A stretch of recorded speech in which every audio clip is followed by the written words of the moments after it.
This is Living Power with Dan Hurst. One of the ways to make bad choices is to make choices from fear.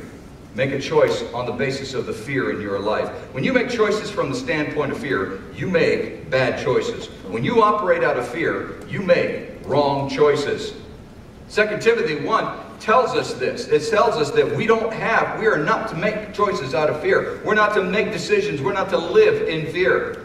It's one of the first verses that I memorized when I was a new Christian. For God has not given us the spirit of fear, but of power and of love and of a sound mind, or of a disciplined mind. It's this idea that God doesn't want you to live in fear. He doesn't want you to make decisions on the basis of fear. And as we saw last Sunday, there are really two kinds of fear. And the fear that's being talked about here is that fear of the afraid type fear, where you're afraid of something. Oh, if I don't do this, something bad's going to happen. Or if I don't do this, this is what's going to happen. And you make choices or you make decisions on the basis of fear. One of the main reasons that we make choices from fear is because we haven't learned to trust God. Now, this is really important to understand. You can't just all of a sudden decide, okay, I'm going to trust God. You ever do that? So I'm in a situation and there's a difficult situation. Okay, I'm just going to trust God on this. No, you're not. No, you're not. Because trust is a learned thing. You don't just all of a sudden decide, I'm going to trust. You learn to trust God. You're not wired that way to just suddenly decide, okay, I'm just going to trust God on everything. You're not going to do it. You can't do it.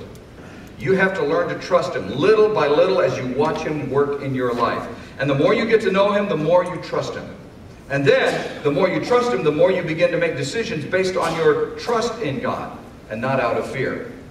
I've used this example before, and I think it really depicts it well. Have you ever been around a little child who is around a stranger?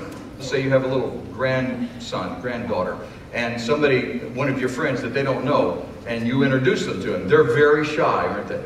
They don't want to be around that boy. It's not that they don't want to be around them, but they're going to be very, very cautious. And then, the more that they're around that person, then they'll try a few little tricks, do something, to get their attention, to see if they can trust them, if they're nice to them. And then it's a little bit more, and a little bit more. And the more that they've learned to trust them, then all of a sudden, before it's over with, they're up there sitting in their lap talking to them. But it's a process of getting to that point. The same thing is true in your relationship with God. You can't just suddenly decide, I'm going to trust God. You have to be like that little child, where little by little, can I trust you in this? Can I trust you in this? Okay, if I can trust you in this, can I trust you in this? And it's little by little by little. It is a process of learning to trust God. So you need to, in your own life, start looking at those little things where you can actually see where God has done something in your life and begin to reflect on those. And if you can't think of those, ask God to teach you something where you can trust Him. Something where you see that He actually does something in your life. Some little thing where you begin to realize, oh, God does do things in my life. One of the reasons that we fear is because we don't trust. We don't trust God. And when we make decisions out of fear because we don't trust God, we're going to make bad decisions.